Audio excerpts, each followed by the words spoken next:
2 अप्रैल 26 का ये morning session का जेई मेन का पेपर है बच्चों। इसमें क्वाड्रेटिक का एक बहुत ही खूबसूरत क्वेश्चन है, थोड़ा सा मुश्किल है लेकिन करने वाला क्वेश्चन है। आपको दो रूट्स दिए गए हैं अल्फा में, alpha and alpha plus two, where alpha belongs to a Z. Alpha एक इंटीजर है। Are two roots of the quadratic. तो क्वाड्रेटिक उसने दी हुई है बच्चों, जो x और n में है एंड n इज एक नेचुरल नंबर है। तो हमें बताना है, हमें फाइंड आउट करना है अल्फा जो एक रूट दिया गया है और n जो नेचुरल नंबर जहां इक्वेशन में फिट किया हुआ है। तो अल्फा प्लस n की वैल्यू हमारे पास क्या होगी, जो 0 होगी, जो 1 होगी, या 2 होगी, या 3 होगी।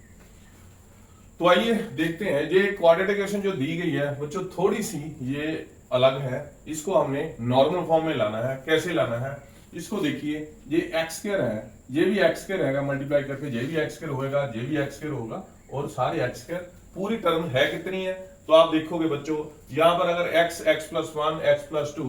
x प्लस n माइनस 1 तक हम टर्म देखें तो ये सारी टर्म हमारे पास n टर्म होती है बच्चों। और हर एक में हमारा जो एक्स स्क्वायर का कोएफिशिएंट 1 आएगा बच्चों n टर्म का। तो हमारे पास एक्स स्क्वायर कितने हो गए, n हो गए बच्चों। This is n x square. तो सबसे पहले ये याद रखिए, हमारे पास ये n नंबर्स हैं, n ये हमारे पास एक्स स्क्वायर के कोएफिशिएंट n आ गया बच्चों। और दूसरा है,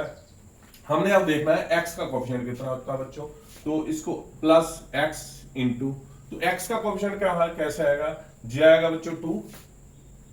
प्लस j आएगा जब x प्लस 1 x प्लस 3 को मल्टीप्लाई करते हैं तो x का कोएफिशिएंट क्या आता है, इन दोनों को ऐड करके आता है बच्चों। x plus a into x plus b को जब मल्टीप्लाई किया जाता है तो x का कोएफिशिएंट आता है बच्चों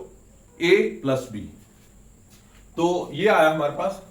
3 इंटू 1, तो क्या हो गया जी 3 प्लस 1, तो क्या हो गया जी 4। तो नेक्स्ट ये x का कोएफिशिएंट क्या आएगा 6 प्लस 8, और लास्ट में x का कोएफिशिएंट आएगा, दोनों को प्लस कर दीजिए, n माइनस 1 और n प्लस 1 को अगर प्लस करेंगे तो हमारे पास लास्ट में जो हम टर्म आएगी that will be equal to 2n। ये हो गया बच्चों हमारे पास x का कोएफिशिएंट। अब हमारे पास जो टर्म आएगी वो फ्री ऑफ x होगी, that is a constant term जो क्वाड्रेटिक में होती है वो आएगी। तो वो हमारे पास है जब हम यहां पर कांस्टेंट टर्म कोई नहीं है बच्चों, तो यहां पर कांस्टेंट टर्म हमारे पास 3 हो गए, मल्टीप्लाई करें, जहां पर कांस्टेंट हमारे पास 8 हो गया। इधर कांस्टेंट टर्म कितनी होगी, n प्लस 1 को जब n माइनस 1 से मल्टीप्लाई किया तो हमारे पास क्या आता है n स्क्वायर माइनस 1। वो अगर n स्क्वायर माइनस 1 सामने पुट कर दें तो हमारे पास क्या आती है, कांस्टेंट टर्म हमारे पास आती है ये n स्क्वायर माइनस 1। तो n तो 1 पुट कर ले यहां से, तो फर्स्ट टर्म जो है ये 0 है, यहां पर हमारे पास कांस्टेंट टर्म कुछ नहीं आ रही है, तो 0 प्लस सेकंड में कितना आ रहा है बच्चों, ये हमारे पास आ रहा है 3 और 1 को मल्टीप्लाई करके 3 आ रहा, और दूसरा आगे ये 4 इंटू 2 दिस इज 8, और लास्ट टर्म हमारे पास आती है बच्चों n प्लस 1 को n माइनस 1 से मल्टीप्लाई करके हमारे पास लास्ट टर्म आती है बच्चों n square minus 1 this is equal to 4। तो ये क्वाड्रेटिक ट्रांसफॉर्म्ड क्वाड्रेटिक आई है। इसको हम ठीक तरीके से अभी भी और लिखना इसको बहुत जरूरी है। This is n x square plus, इसमें से 2 कॉमन आ जाएगा बच्चों सबका, तो 2 कॉमन लेके यहां पर आएगा 2x into 1 plus 2 plus 3 plus so on plus n। तो जो n टर्म का सम आ गया बच्चों आप देख सकते हैं। तो ये हमारे पास क्या आ गया है, ये हमारे पास हर एक टर्म 1 n स्क्वायर माइनस 1 आप देख सकते हैं। इसको लिख सकते हैं हम 1 square minus 1 plus 2 square minus 1 plus 3 square minus 1 plus so on plus last में जो टर्म आएगी n स्क्वायर माइनस 1, तो दिस इज इक्वल टू 4। तो ये हमारे पास क्वाड्रेटिक जो अभी भी इसको कंप्लीट करना बहुत जरूरी है। और ये कैसे जो कंप्लीट होगा, n x square plus 2x,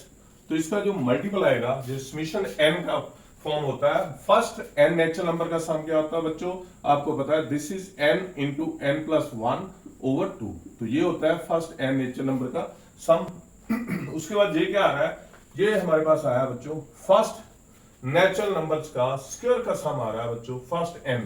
1 square 2 square 3 square n square तक जो प्लस है, तो इसका समेशन n स्क्वायर ये होता है, आपको पता है n into n plus 1 into 2n plus 1 upon 6, ये है n समेशन n स्क्वायर। तो 1 स्क्वायर 2 स्क्वायर 3 ये n टर्म्स होगी बच्चों, उसमें से हर एक में से एक एक माइनस होगा, कितनी टर्म्स का n टर्म्स का, तो माइनस हो गया बच्चों n, तो this is equal to 4n। अगर हम 4n इसके साथ ले लें तो हमारे पास n इकट्ठे हो जाएंगे, this will be equal to -5n and answer will be equal to 0। तो ये हमारे पास x की टर्म होगी, ये x की टर्म होगी और ये कांस्टेंट टर्म होगी। तो कांस्टेंट टर्म और ये इन सब टर्म्स को हम क्या करेंगे, हम ये 2 के साथ चला जाएगा बच्चों, तो हम इसका सम ऑफ, जो हमारे पास रूट्स क्या है अल्फा और अल्फा प्लस 2, तो सम ऑफ रूट्स क्या है, सम ऑफ रूट्स है अल्फा प्लस 2, तो जो हो गया हमारे पास 2 अल्फा प्लस 2, और यहां से सम ऑफ रूट क्या होते हैं -b/a, जो इसका कोएफिशिएंट x का जो b है, तो -b/a, तो this is equal to -n into n plus 1 over जी आया हमारे पास n, तो हमारे पास आ गया जी -n plus 1, it means n is equal to, this is equal to 1 उधर ले जाइए तो माइनस हो जाएगा, दिस इज -2 अल्फा -3, जे हमारे पास n की वैल्यू आई बच्चों, तो जे n की वैल्यू आई, और हमारे पास प्रोडक्ट क्या आया, प्रोडक्ट ऑफ रूट्स क्या आता है हमारे पास अल्फा इंटू अल्फा प्लस 2, तो ये हमारे पास जहां से c अपॉन a आता है बच्चों, दिस अपॉन n, तो ये हमारे पास हो गया, जो अगर n इधर से कॉमन ले लिया जाए तो हमारे पास हो गया जी n plus 1 into 2n plus 1 minus 30 divided by 6, this is equal to 0। तो जो n कॉमन लिया है हमने alpha, this is product of roots, तो n इसमें से कॉमन ले लिया गया है, तो इसको c, ये c है और ये a से डिवाइड करना है, तो n से इसको डिवाइड किया जाए तो हमारे पास प्रोडक्ट ऑफ रूट बच्चों ये आ जाता है, सॉरी, तो प्रोडक्ट ऑफ रूट हमारे पास ये आ गया, तो ये हमारे पास आता है n, इसको मल्टीप्लाई कर लेते हैं, तो 2 इसकी वैल्यू हम अल्फा में ले लेते हैं, क्योंकि हमारे पास n की वैल्यू आ चुकी है -2 अल्फा -3, और इसमें अगर n यहां पुट कर दे तो 1 प्लस इधर हो जाएगा, 1 प्लस करके आ जाएगा जी -2 अल्फा -2, ठीक है बच्चों, और 2n प्लस 1 क्या आएगा, तो 2n, तो ये आया हमारे पास 2n प्लस 1, तो -4 अल्फा -6 प्लस 1 ये आएगा -30 ओवर 6 आएगा बच्चों, ये आ रहा है हमारे पास अल्फा इंटू अल्फा प्लस 2 की वैल्यू, 6 इधर ले जाओ तो 6 into alpha square plus 2 alpha, तो जो है 6 इधर ले जाते हैं तो उधर क्या रह गया हमारे पास, this is equal to -2 alpha, इसको ठीक करके लिखा जाता है -6 प्लस 1, दिस इज -5, तो हमारे पास इसको मल्टीप्लाई करके क्या आएगा -2 अल्फा इंटू -4 अल्फा, तो this comes out to be 8 alpha plus 10 -30, this is -20, तो ये हमारे पास इसका जो रूट आए हैं, तो ये हमारे पास रूट आया बच्चों अल्फा प्लस 5, तो इंटू अल्फा -2,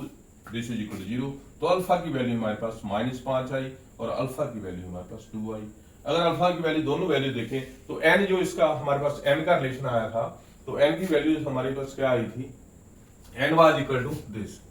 तो अगर n की वैल्यू हम ले n was equal to -2 alpha -3, क्योंकि हमने फाइंड आउट करना है n प्लस अल्फा, अल्फा की वैल्यू हमारे पास आ गई, तो कॉरस्पॉन्डिंग n की वैल्यू क्या आई, when alpha is equal to -5, तो n की वैल्यू क्या आ गई, n is equal to -2 -5 -3, this is equal to 10 -3 7, और जब अल्फा की वैल्यू हमारे पास 2 आई तो n की वैल्यू हमारे पास क्या आ गई, -2 इंटू 2 -3, दिस इज -4 -3,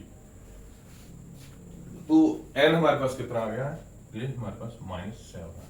तो हमारे पास दो वैल्यू आई अल्फा की -5 और n हमारे पास 7, अल्फा इज 2 n इज -7, लेकिन हमें सबसे पहले ये दिया गया है इस क्वेश्चन में n is a natural number and -7 is not a natural number, so n की वैल्यू ये रिजेक्ट करते हैं, अल्फा की वैल्यू ये दोनों रिजेक्ट करते हैं, तो अल्फा हमारे पास फर्स्ट जो वैल्यू से क्या आया था, अल्फा इज इक्वल टू -5 और n आया था हमारे पास 7 and n plus alpha, this is equal to 7 -5 and answer is 2, तो this is the right option बच्चों, third option is the right option. तो ये आशा है अच्छा लगा होगा आपको, ये क्वेश्चन थोड़ा सा कॉम्प्लेक्स है, इसको जो क्वाड्रेटिक इक्वेशन बनाई जा रही है ये थोड़ी सी इसको ट्रिकी है, तो जेई मेन में थोड़ी सी मुश्किल तो आएगी ही, बिल्कुल आसान क्वेश्चन हमेशा नहीं आते हैं, तो ऐसे क्वेश्चन को टैकल करना है तो ज्यादा से ज्यादा बच्चों ये क्वेश्चन करिए, ज्यादा से ज्यादा PYQ सॉल्व करिए। 10 साल के, एक साल में आपको पता है कितने कितने आते हैं, एक साल में कम से कम 10 पेपर एक जनवरी में आते हैं और 10 ही पेपर हमारे अप्रैल में आते हैं। तो 20 एक साल के पेपर, अगर 5 साल में आपने 100 पेपर कर लिए बच्चों, जिसमें से कम से कम आपको 30 क्वेश्चन मिलेंगे, तो बच्चों आपको जेई मेन क्लियर करने से कोई नहीं रोक सकता। ठीक है बच्चों, पढ़ते रहिए, मेहनत करिए और सक्सेसफुल रहो। जो आपको बहुत बहुत शुभकामनाएं, और मेरा यूट्यूब चैनल डाइविंग लॉजिक भी देखते रहिए और सीखते रहिए मैं कैसे इसको आसान बना के आपको ये क्वेश्चन करवाता हूँ बच्चों। Okay, have a good day.